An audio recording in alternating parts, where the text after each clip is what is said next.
Hi, and welcome to the Investopoly podcast. Our goal is to share easy to understand evidence-based holistic insights to help you master the game of building wealth. Okay, let's get into the first question from a listener named Kevin. He's 45, wife is 44, 3 kids, 4, 7 and 10. He both work for public sector. He earns 120. She earns about 80,000, working 3 days a week. Living expenses to 90,000, and they estimate they have surplus free cash flow about $75,000 a year, which is excellent. Obviously, really good at managing cash flow. They've got about 130 in cash savings. Their home is worth 1.4 without any debt. They have an investment property worth 670 with about $215,000 of debt, which is fully offset. Sorry, just reading that at the same time. So essentially 2 properties, no debt. About 40 grand of shares, some ETFs and some direct US stocks. Super, his is 630, hers is 540. So almost 1.1 together. And they're mid-40s, so that's pretty good. It's going to do some heavy lifting. Employer contributes 12.7, they add another 5%. So a lot of contributions going in there. And it's invested in growth index with international shares option. Average returns have been 8.2% over 9 years, which is pretty good. Annual fees are 0.2%, very low cost. Last few years, returns have been pretty strong as well. And they've got insurances, life and TPD insurance about 1.3 each, income protection, trauma cover. We also have trauma of 50,000 for each child. And they've got wills and testamentary trusts. Can you see any improvement in their situation? Plan is to knock down and rebuild the home for 750,000. Plan is to save 200,000. Remember, they've got about 130 already. Plus take out the 200,000 against the offset account associated with the investment loan, and they'd park that 400,000 in the home loan. So they'd have a new home loan of 750 with 400 in it. It's a net debt of 350. Then they'd pay down the home. The question is, should we continue to make additional super contributions, and should they do a bit of debt recycling? And then there was a little comment there to say several accountants have told me we can use the rental offset for personal reasons or personal use. Look, that's true, 100%. If you have money in an offset account linked to an investment loan, what you've done there is preserve the original tax deductible nature of the debt, and all you're doing is just not paying interest on that loan whilst it's fully offset. So that's the whole benefit of using offsets rather than putting money into the loan. If you put money into the loan and you reduced it to, say, $1, for instance, sure, you wouldn't pay any interest, but also if you then went to redraw that loan and use it for personal purposes, it's not going to be tax deductible. So always offset, never repay. These are the general principles. So you've done the right thing there, Kevin. Look, I think you're 15 years away from retirement. You certainly want to have no home loan debt, but you don't necessarily want to have no debt in totality. So you're borrowing net 350 to rebuild the home, which isn't too bad. You've still got 15 years to repay it. A really strong surplus cash flow, and if your surplus cash flow is 75, was it 75? Yeah, $75,000 a year. Well, then you're like 5 years away from repaying that debt. So it's well and truly affordable. So I'd say if your 75,000 surplus cash flow is after making those additional super contributions, then keep doing them. I don't think there's any downside to not doing them. I mean, the returns, as you will start to see over the coming years, the returns on your super will start to become a lot more important than your contributions. So your contributions at some point don't even really move the dial very much. It's all about minimizing fees and maximizing returns. So I was looking at a client's account, and when we started working with the client, I think they had about 300,000 of super, and they're almost at $1 million.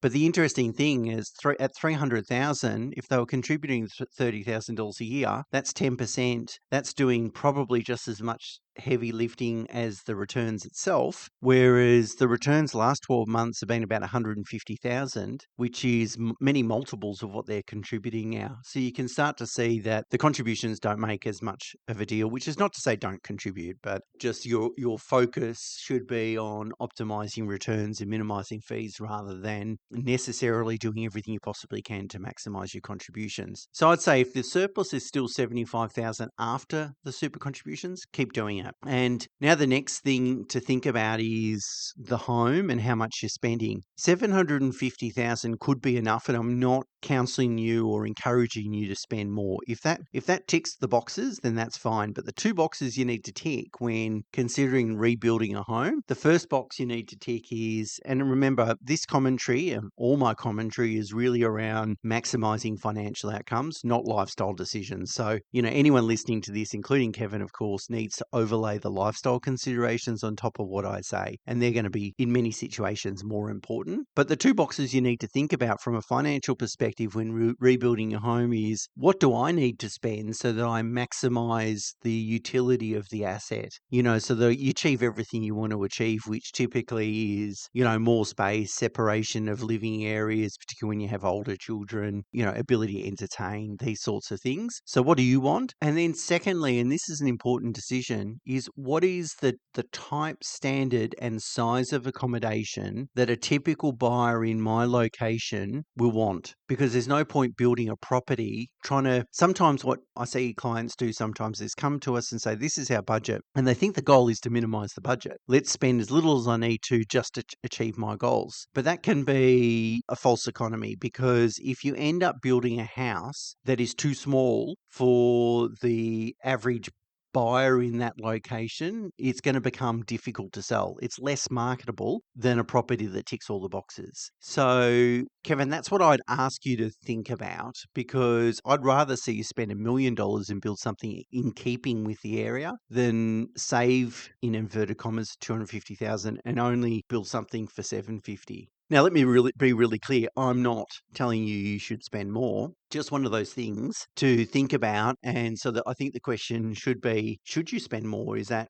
necessary? Are you building something that's in keeping with the area, et cetera, et cetera? Now, let's just assume that you're going to spend 750. So you'll put 400 of cash in the offset account. So you've got net debt of 350,000, which I've calculated that you can probably repay over the next 5 to 6 years. So certainly early 50s. So debt repayment, therefore, non-tax deductible debt repayment isn't really necessary a priority. I know you've got about 40,000 of shares outside of super, and you've got pretty healthy super balances. So yeah, I think debt recycling makes a bit of sense. So what you might do is, instead of going and borrowing 750 to fund the renovations, why don't you put it into two different loans and borrow 800? And have one split 400 for investment purposes. The other split is 400 for home purposes. Now, you'll only, as we've calculated, need to draw 350 out of the home one. So you'll always have $50,000 that's accessible from a redraw perspective, which is fine, sort of a bit of a buffer. And look, you might make that one 500 or whatever, build in another bit of a buffer. But the 400, which is really funded from your savings, and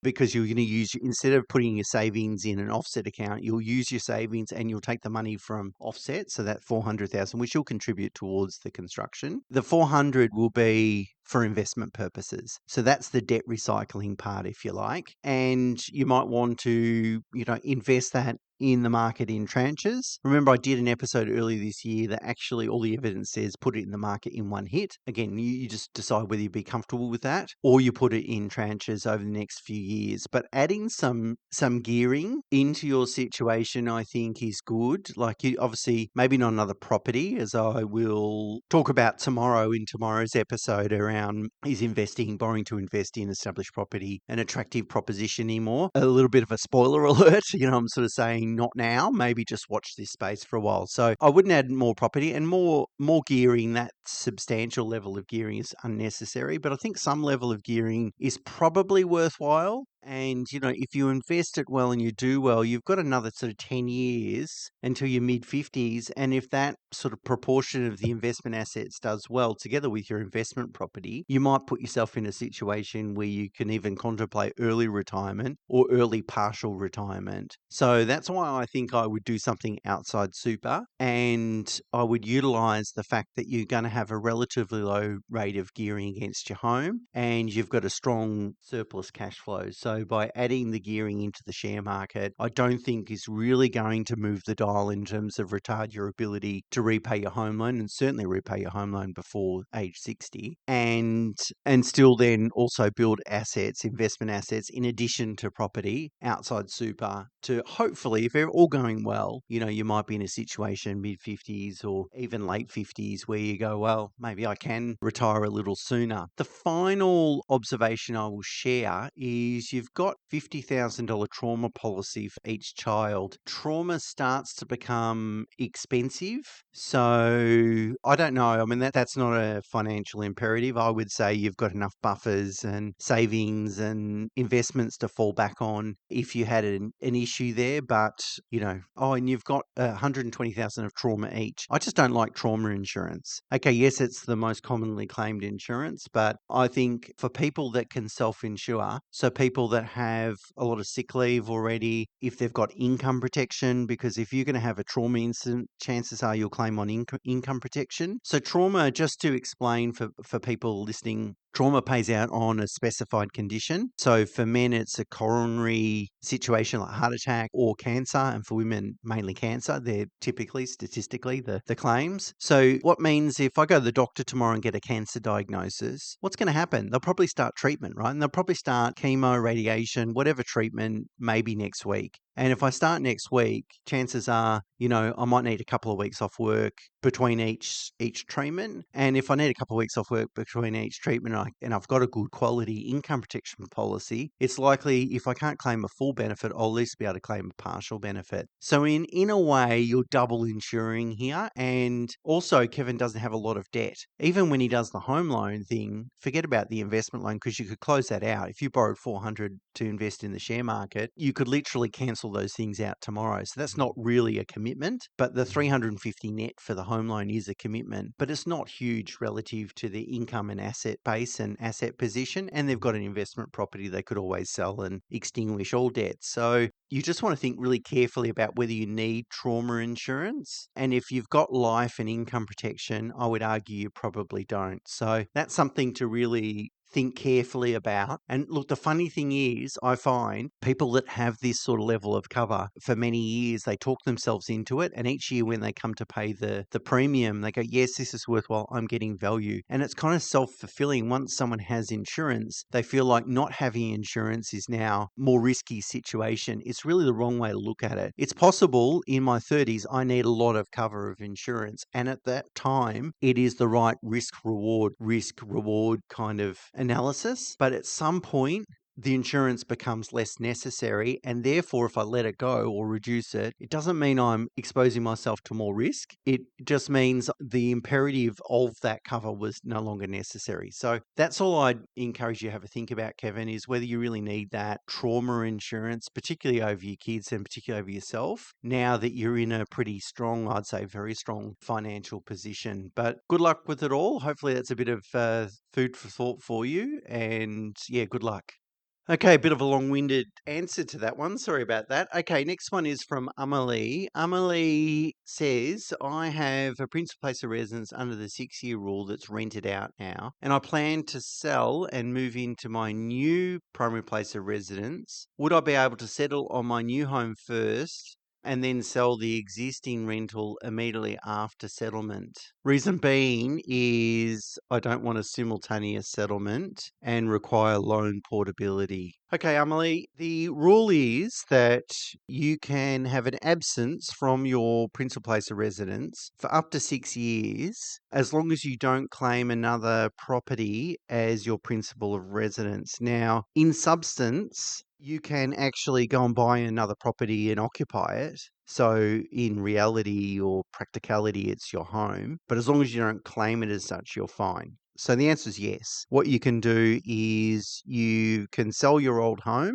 after you've moved into your new home. Obviously, as long as there's 6-year absence, you're still in that 6-year time period. And it just means that when you settle on your home, that the few days or months or even year, whatever it might be, that you still have your old home, which is an investment property, but you're still claiming your principal place of residence on. So for that period, you will attract capital gains tax on your new home. And because you didn't claim the main residence from day one, it will be apportioned based on days. So for example, let's assume you've got your existing home, you buy your new principal place of residence, which is really your new home. I won't say principal place of residence. You buy your new property, you occupy that property. 30 days later, you sell your old home. Let's say that's the way it is. Well, and then you stay in this new property for, I don't know, let's say 10 years. So 3,650 days. Well, the 30 out of the 3,650 days will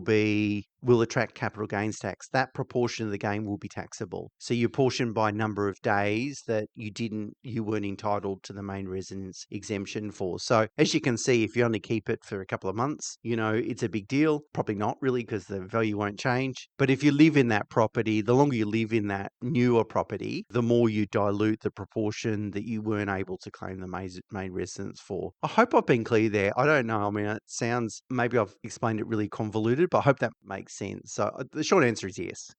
Okay, next question is from Renee. Bit of an interesting one. I'm 49 years old, earning around 300,000 gross as a sole trader.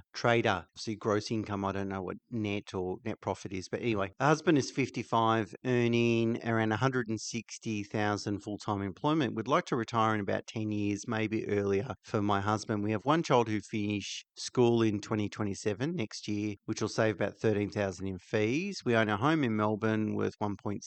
We have ongoing advice from a financial advisor. While our investment have had good performance, I'm starting to wonder whether we need ongoing advice and how to untangle from the arrangement. We have 1.1 in super combined, 700 plus 400 on wrap platforms, plus 400,000 share portfolio on a wrap platform. We have 70,000 in a savings account. The only debt we have is 130,000 that we use to buy shares. With our surplus cash flow, we're buying 5,000 shares per month and paying 5,000 off the debt. We have always wanted to have a place down the coast, but would like to keep our Melbourne property, especially while our son goes to uni. Question number 1 is a financial planner at $6,800 in fees per year required for our investments? If no, how do we exit from the financial planner wrap account? And number 2, how could we go about buying a second property? And is it a sound financial decision for us given our age? Renting out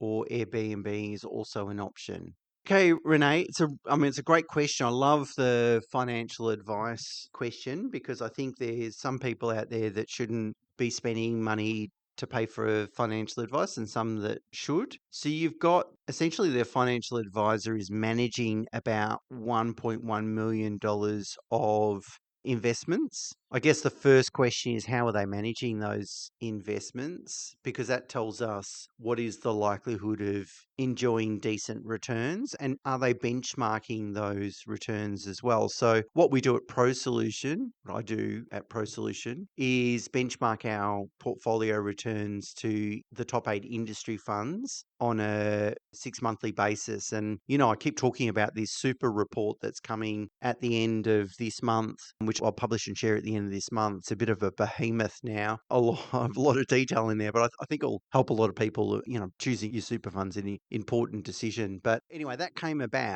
doing that blog came about because of my benchmarking exercise. So that's the first thing I want to ascertain or get comfort over. Can I pay these fees and still be better off? Or at least you'd want to know that you're no worse off, I guess, isn't it? So, if on 1.1 million of super, if you're earning 10% and the industry funds earn 9%, well, the advice is free. outperformance persists, of course, then it's paying for itself. So, what is the alternative? The alternative is you can roll your super into a industry super fund or something like that, a Vanguard or whatever it might be. But then you don't get the ongoing relationship, the situation of, discussing buying a property, someone that takes a more transparent or rules-based approach over your investments. There's a lot of benefits associated with, managing a portfolio on a wrap platform, but it depends on the methodology that they're utilizing. So, if they're utilizing something like we will use, and I talk about in the podcast, well, then I think it's superior. It's more transparent. It's more manageable. You can understand the inherent risk in the portfolio. You can understand that there's a load of evidence that tells us it's going to perform really well, particularly against industry super funds and so forth. So in that regard, you'd be pretty happy. But if they're managing in a different way, that's a little bit more opaque or not as rules-based, then of course that's a more difficult analysis to make. The other thing you want to really think about is if you're on a wrap platform, you're going to have unrealized capital gains in that portfolio. If you move your super, you're going to trigger those unrealized capital gains. So the other question I'd have is how long have you been in that wrap product for? If you've been in there for a long time, then there's going to be some tax disincentives associated with moving. If that's the case, then the next question is, can you keep using that wrap platform and manage it yourself? I'm not suggesting you've got the skill and knowledge, which is no criticism, but skill and knowledge to do it yourself. That's always a question worth thinking about. And that's why we've started transitioning, well, not started, over the last few years, we've invested a lot of time transitioning away from Macquarie Wrap onto NetWealth, because NetWealth allows clients to continue to manage their own portfolio if they don't have an advisor, which is not something we plan for, but it's always to build in a bit of that flexibility is always a good idea. And then if the only debt is 130,000 that's associated with, I'm imagine the $400,000 share portfolio, I don't know why you're repaying the debt. I'd actually leave the debt there. I don't think the debt's really going to worry you that much. You've obviously got a good strong cash flow. Your cash flow's improved next year with the school fees. You've got a 10-year time horizon. I wouldn't be repaying that debt. I'd be putting the $10,000 in a month into the share portfolio and growing your growth assets. Because one of the other ways to flip this question is, what could you do to get more value out of that ongoing fee arrangement, ongoing advice arrangement with your financial advisor? Well, grow your portfolio, because if they're able to achieve some level of outperformance, better to do that on a bigger asset base than a smaller asset base. So I think on balance, it's pretty kind of line ball. I think which is to say that, the facts of your situation don't suggest to me that it's a complete waste of money, nor does it say you absolutely must get financial advice. So I don't think it's in either camp. I think there's some merit there. And I think in order to preserve the unrealized capital gains in the super wrap products, I think maybe the right answer is let's try and get more value from it. So let's invest more, grow that balance, grow and make sure the returns are benchmarked so that you can make that assessment on a year by year basis. Now, you don't want to do it year by year because necessarily it's not a fixed sort of, okay, if you haven't performed over the last 12 months, I'm going to sack you, because there might be portfolio positions that haven't played out yet. But what you want to do over a longer period of time, saying, well, I've been with this advisor for the last 5 years, I've spent $30,000 in fees. What is the difference in performance been? Because at the end of the day, if they're performing much better than the alternatives that you could have others or would have otherwise utilized, well, then you gives you confidence that you're in front. In terms of the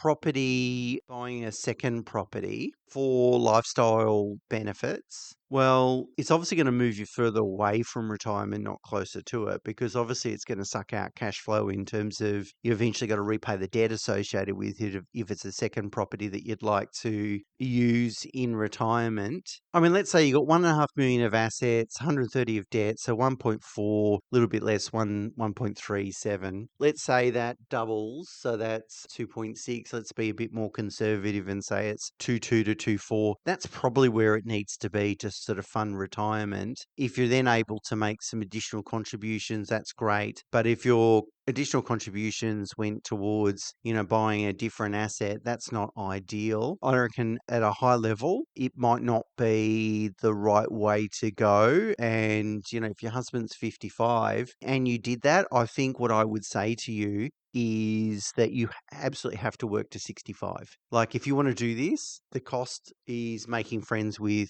the possible outcome that I'm working to 65. And if that was fine, then maybe it's something you could pursue. But if you said to me, oh no, I kind of don't want to do that or put myself in that situation, then I would say, buying another personal use property asset probably isn't doable right now. I guess what I don't know is, you've told me what your gross turnover is as a sole trader. I don't know what the net profit is. So I probably don't have enough information to be able to answer that question, sorry, but I think I'm probably leaning towards no than yes, but it's certainly not a no-brainer. But thank you for your question, and good luck with it all, and I hope it really works out for you. Okay, next question is from Dev. Pretty close to my heart, actually. It's actually in response to the live Q&A podcast email invitation that we sent out, that Campbell and I did back in March, I think, actually. So anyway, Dev writes, loves the show, listen to every episode. My interest has certainly compounded with time, which is great. Question, as a good parent should do, I try and encourage my adult children, aged 20 and 22, they live at home supported financially by their parents, to be financially astute. But the idea of superannuation at this stage seems to fall on deaf ears. What's your view on a 20-year-old contributing towards their superannuation within the concessional ranges, even if it's a small amount, say $2,000 a year? Many thanks. Well, as I said, a question close to my heart because my sons are 19. And I guess our conversations don't fall on deaf ears, but they're certainly not appreciated that much, I don't think. And like all sons, they don't think their dad or their parents know really much about anything. And anyone that's got teenage kids will know what I'm talking about. So look, you can lead a horse to water, but you can't make him drink, can you? Look, I think we've tried to talk about money at home a lot. We talk about ETFs. One of my sons is very interested in ETFs. The other one's not interested in anything money related. So that's kind of interesting, but that's not always going to be the case. But we certainly talk about it as much as possible. I don't think it's realistic, probably, to expect someone in their early 20s to be interested in super. I mean, there was a time in Australia that virtually no one was interested in super. 20 years ago, it'd be very strange, regardless of age, for anyone to be interested in super. So it's good that people are becoming more interested, of course. Look, I think a regular savings pattern, even if it's inside super, is always a good idea. And I don't think it's black or white. So I don't think it's like put everything in there, but also I don't think it's put nothing in there as well. Because, one of my mentors was telling me, so I haven't spoken to him about it for a number of years, but for his grandchildren, he started a super fund and he made a contribution into that super fund. And his idea was they can't touch it until they're 60. So at least it will compound behind the scenes. And even if they do nothing successful in their life, in 60 years' time, it's going to be worth a bit of money. And it kind of resonated with me a little bit. Kind of same concept here, I guess, is that, through their 20s and 30s, they could make some financial mistakes. They might not be interested in saving, investing, doing all those sorts of things. But if they've just put, a couple of $1,000, 5,000, 10, whatever it might have been, into super, and invested it well over time, it's going to compound and it's going to be beneficial. So look, I think it makes sense. Ultimately, what you want them to do is go out and buy a property as soon as they possibly can. Of course, there's a lot happening in that property space at the moment, so I don't think there's any massive urgency over the next couple of years. As I'll talk about tomorrow, I think the market's really going to lock up and there's not going to be much going on in either direction in property probably over the next couple of years. So there's no urgency there, but assuming that this is a temporary period, I think the goal is to get them into property. So doing most of their saving, investing outside super in their early 20s is ideal. But I think investing and also getting them to understand about regular contributing, regular investing, and being conscious of how it's invested and what fees you're paying. I think if you can bring that and if you can hardwire that into someone that's young, that they can then take through the rest of their career, the better they'll be. Because I reckon there's plenty of people in their 50s today that probably would regret not taking a more active approach in their 20s, 30s, and 40s with respect to their super. Because if they had of, maybe they'd have a substantially different super balance. And it could be like 30% different. So it is important and it's great that you're educating them about it. Good luck with it all because it's not always easy. And I think you're going to have, it's there's a personality element to this. There's always going to be some people, young adults, that are going to have more interest than others, but good luck with it, Dev. Okay, another question from Brian. I sold my PPR, moved into my only rental 1.5 years ago. It's a good part of town in Perth, and I was getting $850 per week on it. I own it with no mortgage. It's a 1984 5-bed, 2-bath with pool in Perth. My direct neighbour's house is up for sale. I may be able to purchase it at the top of my budget. How desirable are double blocks? How realistic are subdivisions? It's hard to get quality, unbiased info on them. I'd move into my neighbours and rent out my rental property again with an eye to subdivision later at a later date. I'm 54, still working, no wife or kids, 900,000 in cash, 200 in super, and I came to Australia in 2006. Okay, Brian, really great question. The first part of the first step here is to do a feasibility analysis, and you're going to need someone that has a financial background to do that. So not someone in property. Look, someone in property can do it, but someone in property might have a motivation for you to do this transaction. So an independent accountant is ideal. We have someone in our office that does these feasibility analyses on the developments, and we're not a buyer's agent, of course. Well, I hope I don't even need to say that, but it just means that we're completely independent. So we can say yes or no. If it's a shit deal, we'll say it's terrible, there's not enough margin. Because the thing is, and it depends in different locations, but typically in blue chip suburbs, it's not worth doing. The land value is just too expensive. And then you're going to have to deal with density issues. You have to build a premium product. This is all goes back to risk, and the numbers don't work. So I wouldn't say that double blocks are desirable and there's your general rule. In fact, that would be a really dumb general rule. It's going to depend on the individual site, and it's going to depend mostly on the numbers. So that's your first port of call. What do I think? What's the highest and best use of this